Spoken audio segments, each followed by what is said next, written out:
Evan is 14 years old and he knows something his father doesn't. The thought thrills him, amazes him, scares him. There is something his father doesn't know. Something the owner of one of the most profitable mines in all of Seattle doesn't know. His father manages his workers with an iron fist. No, not an iron fist, brass knuckles. He calls them maggots. Groveling maggots. He's about to discover he's wrong. They're more than maggots, much more. They're men, and men working together can bring change. One of these men is inspiring others to take their lives back. If they can stand together, maybe, just maybe, they can bring in the union. With the union, they'll have rights, more than rights. They'll have dignity, freedom, time to spend with their friends, time to spend with their family, time to be human. Evan knows something his father doesn't know, and he feels empowered. Evan's father thrusts him to the ground, calls him weak, tells him he's got to stop being so nice to the maggots, stop talking to them, stop helping them, keep them in line, break them, let them know who's boss. If you give them an inch, they'll take a yard. They're just using you. Evan knows better than to say anything. His father punched and broke his jaw last year when he showed weakness. This year he'd rather not sip dinner through a straw. This year he holds back, bites his tongue. He wants to tell his father about the union, but he doesn't. He feels ashamed, torn between his loyalty to his father and his friends. Bob, Tom, Jim, they deserve more. Evan enjoys creating something for nothing. He's not an artist, but he enjoys sketching and he hides his sketches from his father.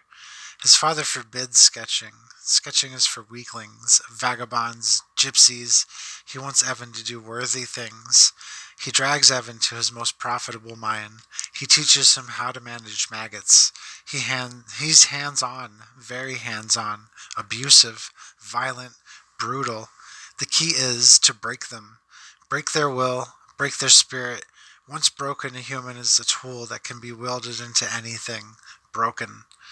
It's what he did to his mother. It's what he's doing to him. But Evan still sketches. Sketching his defiance.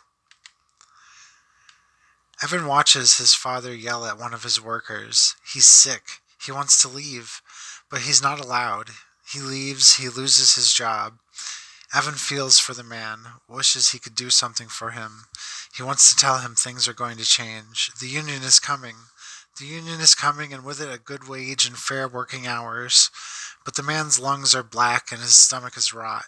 Too much stress, too much acid, not enough sleep. He collapses. His father doesn't care. Kicks him in the gut.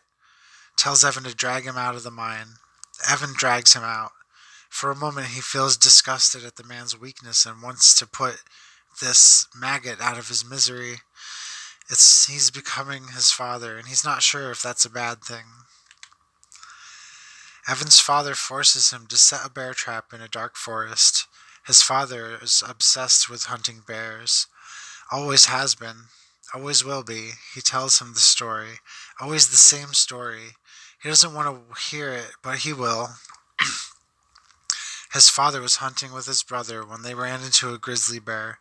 The bear tore his uncle's arm off and bit into his head. Evan's father jumped on the grizzly's back, stabbed the bear endlessly, killed the bear, ripped open its stomach to retrieve his brother's head, carried his brother's It jumped on me.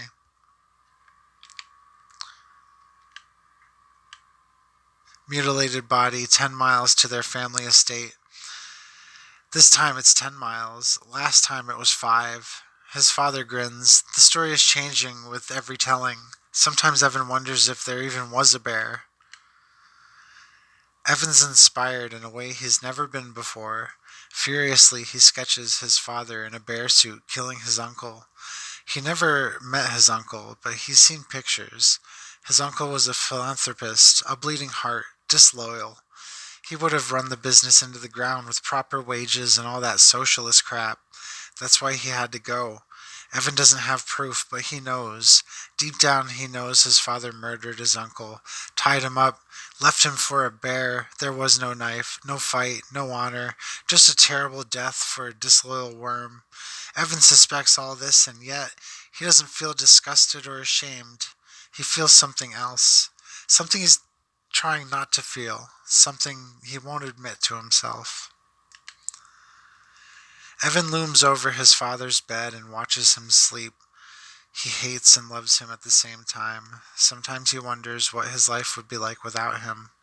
He owes him so much, and yet he's miserable and alone. He raises a massive gray stone and holds it there for a long minute that feels like forever. He could be free, truly free, but he can't, not like this. He could free himself in other ways. Accidents happen, hunting accidents, mining accidents. He could lure him into the bowels of the mine and ignite a stick of dynamite.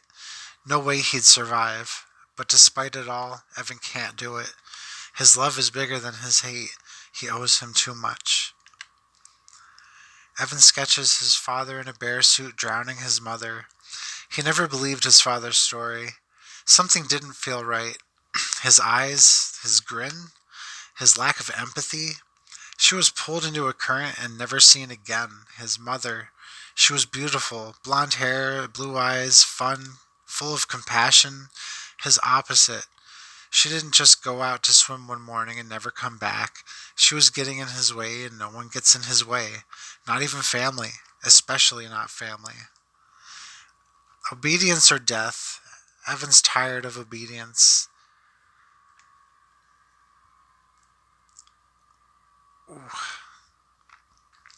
Yes, he's loyal to his father, but he's also loyal to his friends. They talk to him, encourage him, think he's a great artist. He has friends. He's never really had a friend. His father wouldn't allow it. Waste of time. They're using you. Yes, he's loyal to his father, but he's also loyal to his friends. They deserve better. Evan's father stares at him across the dinner table. He knows. Maybe he doesn't know, but he senses something's amiss. He has that look in his eye. That look that tells Evan he's in for it. He chews on a fatty piece of rabbit and hopes his father doesn't say anything. He should have known better than to keep something from him. His father knows. He always knows. Last year, Evan lost his cool on a man who said something about his mother. He almost beat the man to death with a 2x4 while his father watched and laughed. The authorities pulled Evan away. He smiled at Evan and knew what he wouldn't admit to himself. He enjoyed beating on that man. Not because of the insult, not because he felt threatened, but because he felt powerful. His father smiled. Apple doesn't fall far from the tree, eh? Evan finds his sketches torn to bits. He puts the pieces together, all of them accounted for except one. He doesn't have the picture of his drowning mother. His father enters his room. Despair and dread overwhelm him. He waits for a blow that never comes.